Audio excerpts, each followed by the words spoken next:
Lord Gautam Buddha foundation यांच्या वतीने रंगतरंग मराठी बाल साहित्य कला व सांस्कृतिक संमेलनाचे आयोजन महाराष्ट्र कल्याण मंडळ ललित कला भवन उस्मानपुरा येथे करण्यात आले होते। या प्रसंगी संमेलनाच्या अध्यक्षस्थानी अर्थतज्ञ, साहित्यिक तथा उद्योजक डॉक्टर DS काटे हे होते, तर कार्यक्रमाच्या अध्यक्षस्थानी सामाजिक कार्यकर्ते तथा विचारवंत अंबादास रगडे, दैनिक लोकमतचे संपादक ससो खंडाळकर तसेच प्रमुख उपस्थिती प्राध्यापक राठोड, सुनील भुईगड, उद्धव बनसोडे, किरण खरात, सचिन तायडे हे होते। या कार्यक्रम प्रसंगी बक्षीस वितरणाचे देखील आयोजन करण्यात आले होते।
बाल कलाकारांसाठी साहित्य संमेलन आयोजित केलं होतं। काय होतं याच्या पाठीमागचा उद्देश?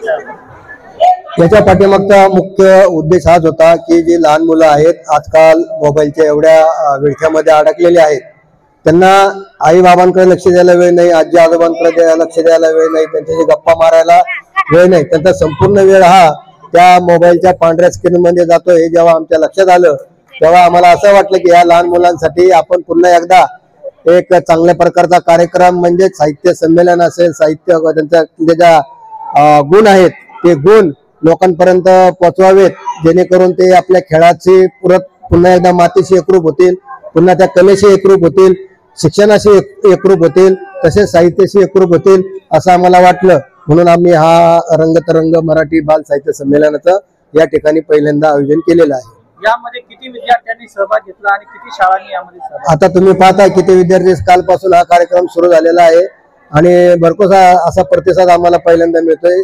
कमीत कमी 200 मुलांनी यामध्ये भाग घेतलेला आहे आणि शाळांनी भाग घेतलेला आहे। काल बऱ्याच शाळा येऊन गेल्या, पण आता आपल्या समोर हा सगळं संपूर्ण कार्यक्रम होतो आहे।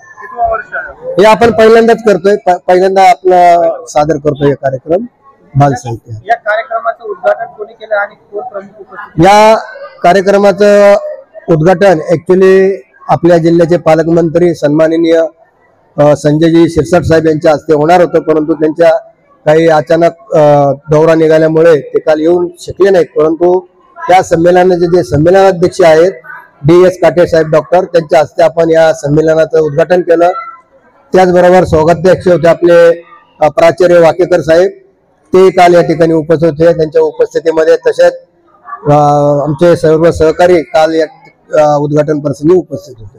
यामध्ये किती लोकांनी सहभाग नोंदवला आयोजित समितीने? मी सांगितलं ना, या 200 विद्यार्थ्यांनी यामध्ये सहभाग नोंदवलेला आहे। जे आपल्या ज्या अपेक्षा होती त्याला ते आपण खरे उतरलो असं या ठिकाणी मला वाटतं। आज या कार्यक्रमाच्या माध्यमातून आपण पालकांना काय संदेश देणार? पालकांना संदेश हाच आहे की आपल्या लहान मुलांकडे जर आपण त्यांच्यातली कला ओळखली, त्यांच्यामध्ये जे गुण आहेत ते गुण ओळखून जर त्यांना प्रोत्साहन दिलं तर भविष्यातील नादो मानोर असतील, नारायण सुर्वे असतील किंवा नाट्यकर्मी असतील, मकरंद अनासपुरे सारखे असतील, श्रीराम लागू सारखे असतील किंवा नृत्यामध्ये ज्या आपल्या भगिनी आहेत त्या ज्या पद्धतीनं काम करत आहेत, कार्य केलेलं आहे त्यांनी, तशा पद्धतीची उंची लहान मुलांना आतापासूनच जर सवय लागत गेली तर एक चांगला मेसेज, एक चांगला संदेश पालकांपर्यंत गेला पाहिजे. पालकांच्या विनंती हीच आहे की आपल्या मुलांवर ज्यांच्यातले कलागुण आहेत ते ओळखून त्यांना आपण प्रोत्साहन द्यायला शिकलं पाहिजे.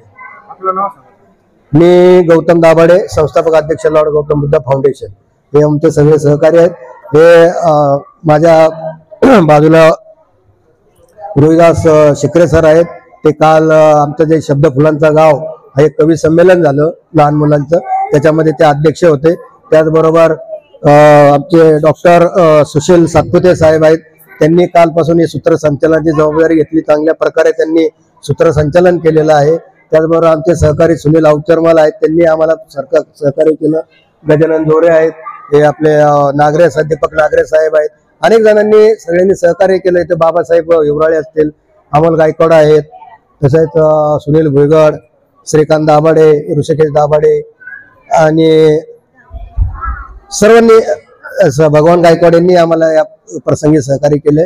त्याचबरोबर महिला ज्या माता भगिनी या ठिकाणी आले त्यांनी या कार्यक्रमाला उपस्थित राहून आम्हाला चांगल्या प्रकारे सहकार्य केलेले.